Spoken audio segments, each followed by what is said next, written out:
The incredible story of Starbucks began with the fact that in 1981, glassware salesman Howard Schultz noticed an extraordinary phenomenon: how a small, super tiny company from Seattle was placing huge orders for manual coffee makers.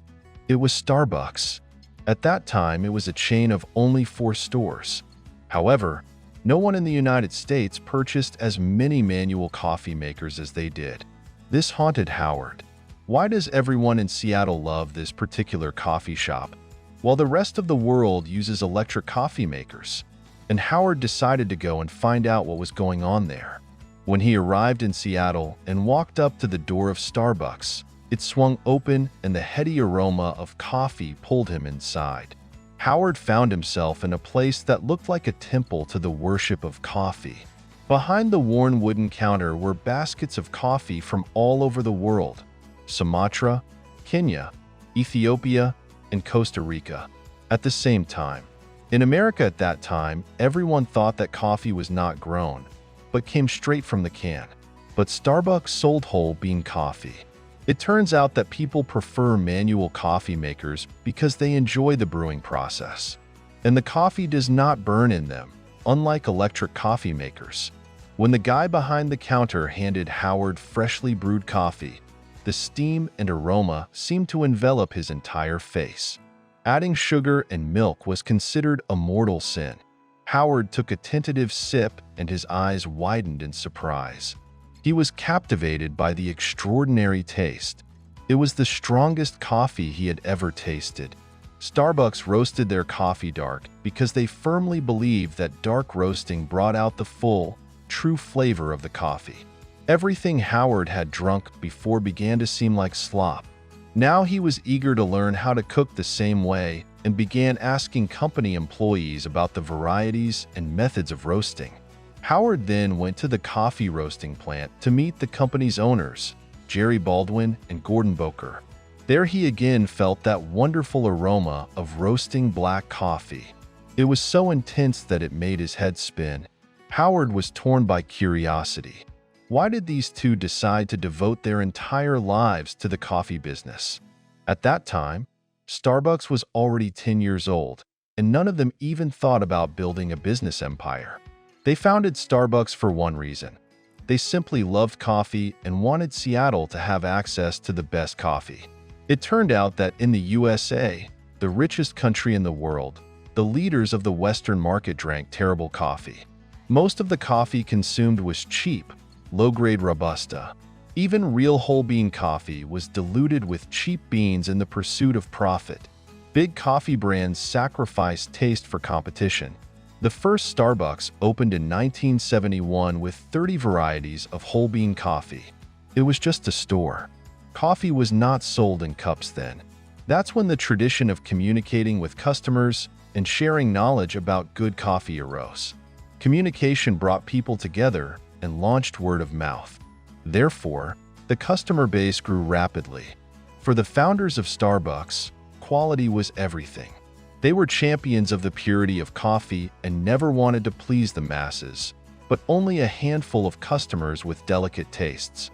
Manufacturers generally prefer light roasting because it is more profitable, because the longer the roast, the lighter the weight. But Starbucks cares less about profit than about taste. This is what distinguished them from everyone else. It takes time to instill a new taste. But gradually, the high standard of quality evokes admiration, devotion, and, most importantly, affection among people. And at some point, the number of clients exceeds all limits of imagination. Howard couldn't help but think about Starbucks, and after a year, he quit his prestigious job with a hefty salary of $75,000 for this tiny company of 5 coffee shops. It seemed crazy to many, but Howard wasn't thinking about what Starbucks was, but about what it could become. He was thinking about expanding to other cities. Why shouldn't the rest of America experience the delight of real coffee? Howard asked the owners of Starbucks to take him on the team and told them, "You are the owners of a real treasure. It's worth treating any person from any city, and he will immediately fall in love with your coffee. You can open hundreds of new stores and expand Starbucks to the entire country." The owners hesitated but still gave their consent and some shares. Howard immediately threw himself into his work, standing behind the counter, talking to the staff, tasting coffee, and learning to taste the subtleties of different roasting methods. As time passed, Howard gained the team's trust more and more. But the most interesting thing happened a little later.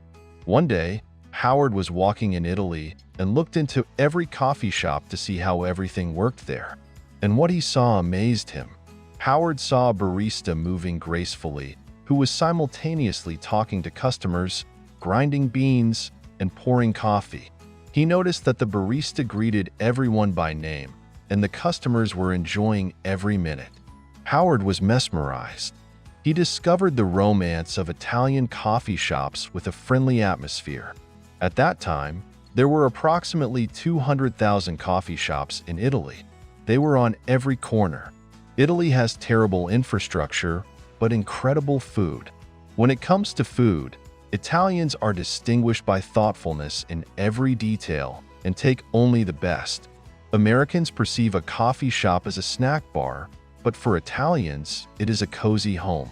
For Americans, a barista is a simple, unskilled worker. And in Italy, he is a respected person in the area. Seeing this, Howard had an epiphany. That's what Starbucks is missing. It was like divine insight. Starbucks sells great coffee, but they don't offer it in cups. They only offer coffee in packages. In one of the coffee shops, Howard ordered a previously unknown drink, a latte. He thought it would just be coffee with milk, but it turned out it was something. This is an extraordinary harmony of airy milk and espresso, a drink without the slightest flaw. No one in America knew anything like this. The Italians turned coffee drinking into a symphony. Howard returned to Seattle invigorated, but to his bosses, he was just an overexcited marketing director. Bosses said Starbucks is a store, not a restaurant. Selling drinks in cups would destroy the integrity of the mission. In addition, at that moment they were busy purchasing their longtime competitor, the coffee chain Peet's Coffee and Tea, which was put up for sale. For Starbucks executives, this was a chance to expand their store network. The idea looked more attractive to them than building a chain of restaurants. However, after an expensive purchase and expansion, Starbucks found itself mired in debt. A large loan tied your hands, and a heavy burden deprived you of flexibility. The manager's attention was scattered between two cities. They had to rush between San Francisco and Seattle. The team's effectiveness has decreased, and then Howard comes in with his idea. Therefore, the managers did not want to sell coffee in cups at all, and Howard's despair intensified. The managers resisted for a long time, but at some point they finally allowed him to open one espresso bar in downtown Seattle.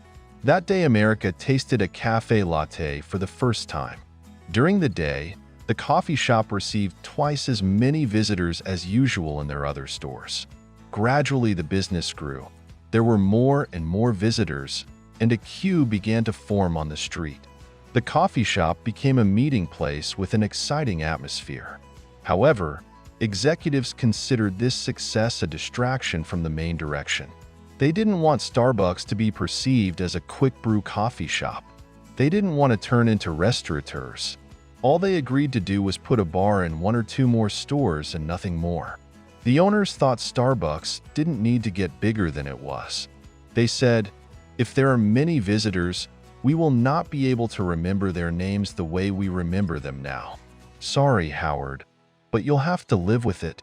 Howard plunged into depression for several months, paralyzed by uncertainty. The company had financial problems, but even in this difficult situation, it rejected the already proven profitable path of development. But Howard couldn't just give up on his big idea of Italian-style espresso bars, and he left Starbucks to start his own business, coffee shops on crowded streets. He decided that his idea should interest investors, but it was necessary to raise $1,700,000. Howard took great pride in delivering a presentation and business plan for 50 coffee shops to FEMA, a coffee maker manufacturer.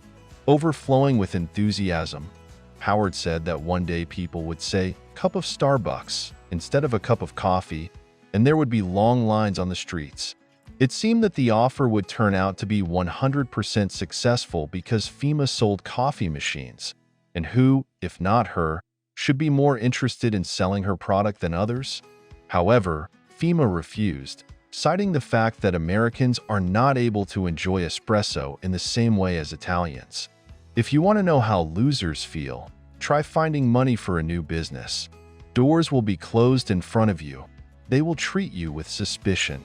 They will undermine your faith in yourself. They will give you hundreds of reasons why your idea sucks. All year, Howard was not just a loser, but the loser of losers. This was the most difficult period in his life. Howard was considered crazy because no one believed that Americans would spend $1.50 on coffee. Fundraising took a lot of energy. The workday was spent asking for money, running around to meetings, and perfecting a presentation. Howard approached everyone he saw as a potential investor. He felt as if he was being kicked every time he knocked on another door. He naively started a conversation with almost everyone. Often people refused with great arrogance, and Howard felt like a poor waiter, running back and forth to please for a meager tip. Many said that the idea was crazy and suggested looking for a normal job, but some simply did not call back. Over the entire year, Howard met with 242 people, of whom 217 answered no. It's hard to stay motivated while constantly hearing from everyone that your idea sucks. However, investor questions and objections were repeated, so Howard's presentation gradually improved. Ironically, Howard's first investor was Starbucks itself. Jerry Baldwin offered $150,000. Although the founders of Starbucks did not want to deal with Howard's idea, they believed in Howard himself. The first outside investor was physician Ron Margolis. Ron knew Howard could be trusted. He didn't care about the rest. Subsequently, his investment rose in value to $10 million. Then an investor named Harold Gorlick gave more than $200,000. This was the largest check collected at that time. Next, three titans invested: Seattle business leaders Jack Baranoia, Herman Sarkowski, and Sam Strawn. As a group, they invested $750,000. All those early investors who believed in Howard were subsequently richly rewarded and received 100 to 1. At first, Howard was wary of venture capital investments because he had heard that some venture capitalists interfered with business and ended up ruining everything with their short-sighted approach. Bad partners may pursue short-term interests at the expense of the company's future, Howard thought. But his fears were in vain. Instead of intervention, Howard received a bunch of authoritative and experienced advisors. On April 8, 1981, the first coffee shop opened. Howard and his friends went to his coffee shop and ate huge amounts of food and coffee so that potential investors could see how high the sales numbers were. Howard recreated the Italian setting, playing exclusively Italian opera. The baristas wore white shirts and bow ties. There were no seats. Along the wall, there were newspapers, Italian menus, and decor hanging on beams. But it turned out that much of it didn't work for Seattle. People are tired of restless opera music. Ties and bow ties turned out to be impractical. There was nowhere for visitors to sit unless they were in a hurry. Some of the names on the menu were unclear. Howard had to quickly correct all the mistakes, but overall the idea worked, and after 6 months the number of clients per day increased from 300 to 1,000. The coffee shop was ahead of its time and seemed like a real treasure. Clients felt special, like members of a private club. Speed was a competitive advantage, but the key to success lay in the people. Howard instilled in everyone a belief in great things. The employees were enthusiastic and, along with Howard, were willing to work extra hours. The team was like a family in many ways. They often went to each other's houses to eat pizza. 6 months later, Howard opened a second coffee shop. The third coffee shop was opened immediately in Canada to demonstrate to investors the ability for large-scale growth. All three coffee shops quickly became popular and sales volumes grew. Meanwhile, Starbucks owners Jerry and Gordon were experiencing financial difficulties and decided to sell Starbucks to Howard Schultz. As a result, on August 18, 1987, the modern Starbucks was born. After the merger, Starbucks became both a store and a coffee shop. This was her hallmark. It was a new type of coffee shop, more than a store, but not yet a restaurant. Starbucks has been accelerating its expansion into new cities. Each year, more coffee shops open than the previous year. However, as Starbucks grew, Howard's fear also grew because he saw very good small coffee shops that had every chance of quickly growing and catching up with Starbucks. If not for investment, they would become a real threat. When growth became inevitable, transportation distances increased, and therefore there was a threat of loss of coffee freshness. This problem was solved by vacuum packaging with a one-way valve that released carbon but kept oxygen and moisture out. This trick helped maintain the freshness of freshly roasted coffee. Vacuum bags eliminated the need to spend money on building expensive roasting plants in other regions of the country, and this helped continue its rapid expansion. People drank the freshest coffee even 1,000 miles from a single plant. Starbucks once lost 4 times its projected amount. The shareholders thought that Howard had lost his way and didn't know what he was doing. But Howard insisted they had to keep losing money until they did 3 things: a team to scale, a new world-class roastery, and a computer system to monitor hundreds of locations. These measures seem expensive, but timely preparation allows you to save several times more in the future. This is what allows you to be prepared for unexpected problems that inevitably arise due to rapid growth and take you by surprise. It seems that these are obvious things. Anyone would do the same.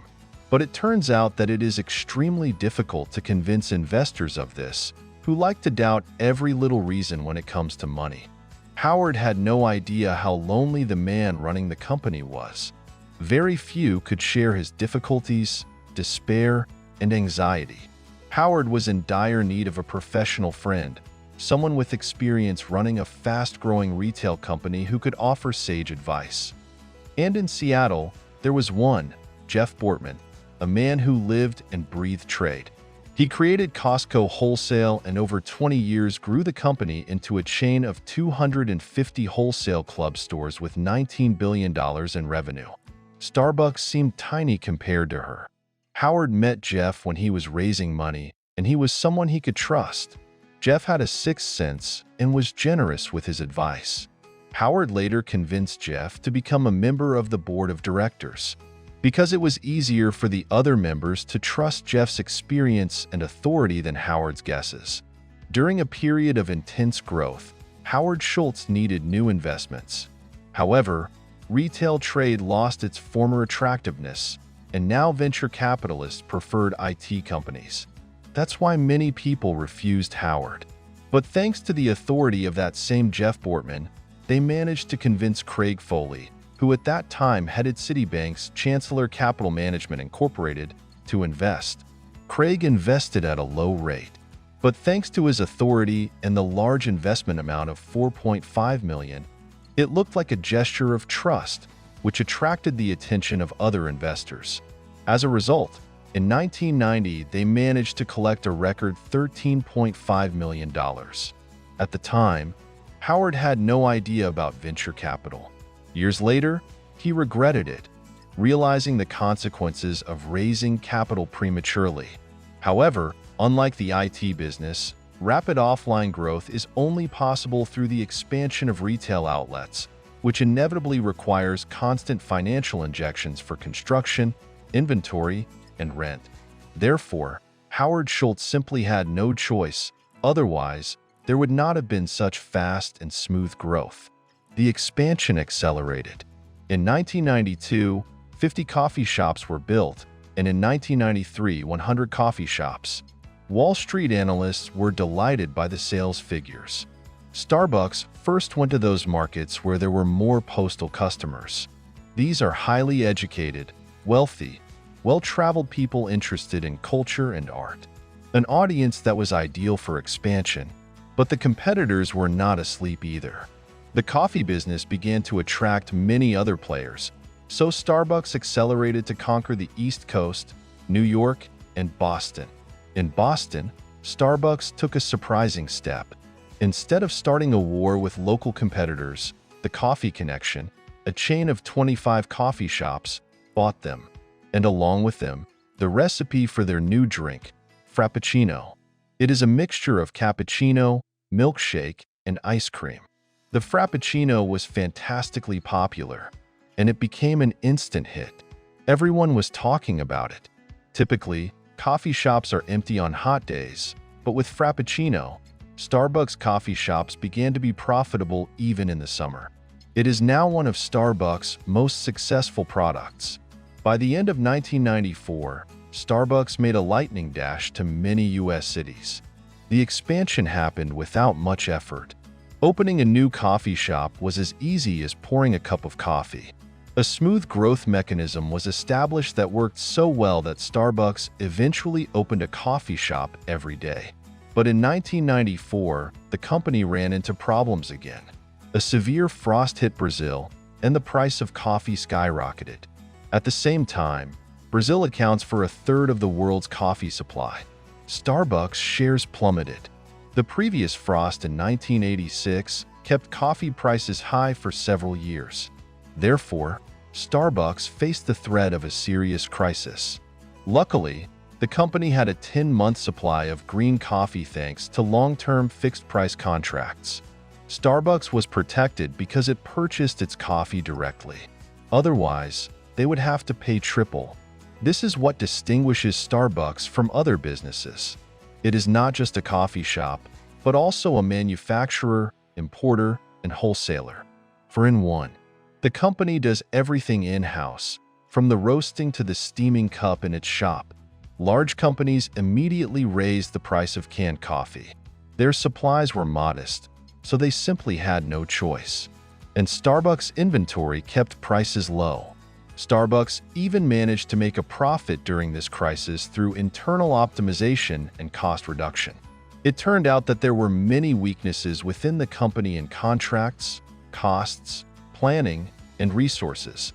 Perhaps without the crisis, Starbucks would never have noticed its weaknesses. Howard Schultz was always amazed that, ironically, the company grew best during times of major setbacks.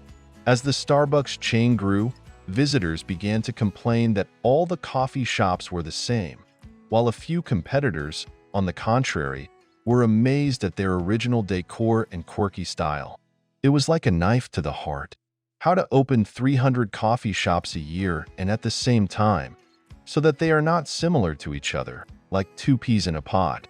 Starbucks began to experiment a lot with design, and it turned out that sofas, armchairs, and fireplaces were more important to people. This created a special atmosphere. In one of the coffee shops in Manhattan, tattered sofas and soft chairs bought at a garage sale were installed. And the coffee shop quickly became popular and became an afternoon oasis and meeting place. But original designs were very expensive, which didn't fit well with a rapid growth strategy. Standardization of design helped solve this problem, and the large number of coffee shops gave an advantage in purchasing. They determined the minimum number of interior elements required for one coffee shop. They began purchasing at wholesale prices. As a result, it was possible to reduce the costs and time for developing one coffee shop from 24 weeks to 18, and the freed-up resources were invested in creativity. To stimulate creativity, Howard Schultz set up a secret studio, hired a team of architects, artists, and designers, and set out to create a model of the coffee shop of the future, pushing the boundaries of the conventional and creating lyrical design. The studio was secretive so that the new design would have a more tangible effect due to surprise. Designers and artists explored the mythology of the sirens, the idea of a third place, coffee culture, varieties, murals, literature, and much more. As a result, designers moved away from dryness to romance. and they added furnishings with a handmade effect. To do this, we took the concept of the four elements, earth, fire, water, and air, and correlated them with the four stages of coffee preparation: cultivation, roasting, brewing, and aroma. As a result, four types of design were born that diversified all Starbucks coffee shops. There was even a case when one of the companies completely copied the interior of a Starbucks coffee shop. All the colors, logos, and even brochures. Every time a coffee shop opened in a new city, someone always predicted failure. No one believed that espresso would become so popular and that coffee shops would appear on street corners across America. However, in every city on the first day of work, there was a queue to get into the coffee shop. However, Howard Schultz, although he was a marketer, did not advertise. What is the secret then? The secret is that direct advertising is ineffective. It is much easier to provoke word of mouth when people themselves talk about you. To do this, in every city, Starbucks organized concerts with famous musicians, inviting influential figures of the city, attracting the attention of authoritative people. Starbucks launched word of mouth about itself. When the first coffee shop opened in Tokyo, there was a line from the first minute until closing. Although there are coffee shops on almost every corner in Tokyo, the Starbucks brand had the same power there as it did in Seattle. Howard Schultz didn't have a goal to build a strong brand. The brand was the result of a passionate team. Starbucks invested in its employees. Traditional businesses are fighting for market share, and Starbucks created a new market. When the average check is $3.50, it's very difficult to get a customer to come back. However, people return to Starbucks on average 18 times a month. The most powerful brands are built with soul and fortitude, not with an advertising campaign. Usually, a brand is built on a quality product, but people return to Starbucks not only for the coffee but for the people and atmosphere. When you walk into Starbucks, the staff goes out of their way to make you feel special. They greet you with a smile, consider you smart, and call you by name. This is hard to forget. Unfortunately, mediocrity reigns everywhere now. We are served by people who don't care about us. They are only interested in our money. If you use too much water for brewing, the coffee will not taste good. If you leave the coffee pot too long, the coffee will be burnt. Service personnel are the lowest paid, although they are the face of the company. When an old employee leaves, the connection with clients is lost and they also leave. One unpleasant moment and you have lost the client forever. However, Howard Schultz changed his attitude to work and reduced staff turnover. In the late 1980s, generosity was out of fashion and benefits packages were rare. But instead of cutting healthcare costs, Starbucks increased them. It seemed like a crazy idea. Members of the board of directors were perplexed because this was a huge extra expense. But it turned out that this was the best decision in the history of the company. Fast food chains typically experience employee turnover between 150% and 400% per year, while Starbucks has dropped to less than 65%. Reduced turnover has significantly reduced hiring and training costs because employee training is twice as expensive as the benefits package. No matter how elegant a business plan is, it will be of no use if employees do not put their hearts into the common cause. On this occasion, Howard Schultz was even honored with a meeting with President Clinton. At some point, it began to seem that Starbucks was already on every corner. For consumers, the larger a company, the more it seems less human. Large companies are losing their individuality, and small entrepreneurs, on the contrary, are perceived as caring workers. In the head of society, there is an attitude that big means bad. Howard Schultz broke this stereotype. He gave out stock options to more than 700 employees in 1991. One option was 12% of the annual salary. These employees were later able to sell them and afford expensive cars and vacation homes. This policy is contrary to what is generally accepted in the business world. Companies are profit-oriented and view their employees as expendable. However, by owning shares, the employee feels a sense of ownership and treats his work with the same responsibility as the head of the company. Typically, shares in IT companies are distributed to leading programmers, but this has never happened before in the history of trading.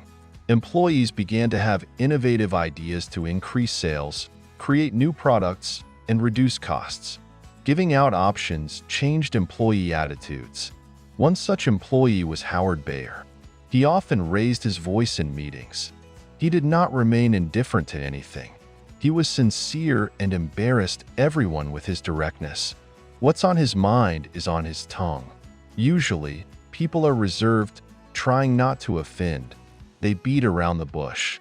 But Howard Bayer openly argued with anyone, anytime. At meetings, at the factory, in the hallway. He asked why the word people was already on the third page. Why not give customers everything they want? Why are coffee shop managers afraid to express their opinions? Howard Bayer articulated his thoughts clearly and elicited sincerity from others. He once said that every coffee shop needed to open 10 minutes earlier and close 10 minutes later to exceed customer expectations, thereby infuriating coffee shop managers to the utmost. But his goal was different. With such a bold statement, he shocked his interlocutors, thereby enlivening and encouraging a frank conversation. Otherwise, without sincerity and openness, a new idea will not be born. He deliberately provoked conflict to force others to take a broader view of things. Howard Bayer forced many to part with their dogmas and reconsider many values. One day Bayer noticed an interesting thing. Many customers wanted skim milk, but Starbucks did not offer it. Bayer ran to Howard Schultz and boldly said, "Do you read customer reviews?" "Certainly." "Why don't you react then?" "I'm not responding to what? Look how many people want skim milk." "Well, I did a taste test and it just doesn't taste good." "To whose taste?" Bayer said, losing his temper. At that time, skim milk at Starbucks was tantamount to treason. The full-fat milk issue sparked one of the most heated debates in the company's history. Howard Bayer was against everyone. Everyone was against him. He insisted that Schultz at least try. But it was all in vain. When you're growing a company like you're raising a child, it's hard to shake off the instinctive desire to take care of every detail. But at some point, Schultz realized that closing his ears meant depriving the company of great opportunities. And as a result, now half the sales volume of that same latte with skim milk. Howard Bayer got to the client's heart. Questioning conventional wisdom is an incomparable pleasure. Achieving results, contrary to popular belief, is doubly enjoyable. The mistake of many entrepreneurs is to appoint loyal and dedicated people as leaders, but they don't have the necessary skills.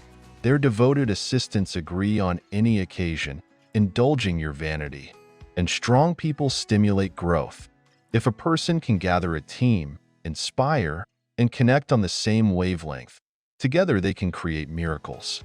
In the same way, the idea was born to compile your collection of jazz hits and sell them on an exclusive disc. Many customers liked the music that was played in coffee shops, and they left hundreds of requests to have it sold to them since many people do not have the time to search for and collect good music themselves. And although coffee shops usually don't sell CDs, the number of sales exceeded expectations 3 times and amounted to 75,000 CDs. A few weeks later, Ralph Simon, vice president of Capitol Records, said that if the record sales had been tracked like regular albums, it would have cracked the top 10 on the Billboard jazz charts. The power of the Starbucks brand and the spirit of the company cannot be felt with your hands and converted into numbers. However, before an IPO, a public offering of shares, an adequate assessment of the company's value is important. Although the major investment banks were impressed by Starbucks' economics and performance, to them Starbucks was just another unexceptional option in a long list of potential IPOs. They only looked at numbers and did not take into account the company's values. Bankers don't know how hard it is to build value year after year. Bankers are people from another world. They don't care how Starbucks treats employees. For them, only financial gain is important. Biotechnology and fiber optics were considered the best areas for investment, and the coffee shops seemed nondescript. Bankers didn't believe Starbucks could sustain its high growth rate. Therefore, Howard Schultz spent a very long time looking for someone who would understand that Starbucks is not just another restaurant. To do this, he had to hold a competition among 7 investment banks to determine the one who would understand what he was talking about. And we were talking about an ambitious company that risks shaking the American relationship with coffee. On June 26, 1996, Starbucks went public with a starting price of $17 per share. Most new companies' prices fall immediately after they go public, but as soon as Starbucks began trading, its shares soared to $20 a share. Contrary to the predictions of Wall Street analysts, the share price remained high and reached $33 in 3 months. As a result, the IPO managed to raise much more than expected, $420 million. Starbucks is in the big league. Starbucks' stock price has always exceeded its earnings, to the delight of skeptics. Therefore, speculators love to play short, but they always lost. Why are people willing to stand in long lines for a glass? At first glance, it seems that it's just for the sake of coffee. However, everything goes much deeper. Starbucks created the third world. This is a cozy corner between work and home, where people escape from everyday worries. Exotic coffees and drinks are a luxury that anyone can afford. Customers are willing to take a long route just to stop in and have a morning coffee along the way. Some competitors openly state that they wait for Starbucks to come to their location because when people know there is a place to sit, they gravitate there. In the end, both sides win. Walking into Starbucks is like escaping the hustle and bustle for a while. This is a breath of fresh air. People come here not for the coffee, but for the atmosphere and communication. This is not just coffee or even gourmet coffee. It's a lifestyle phenomenon.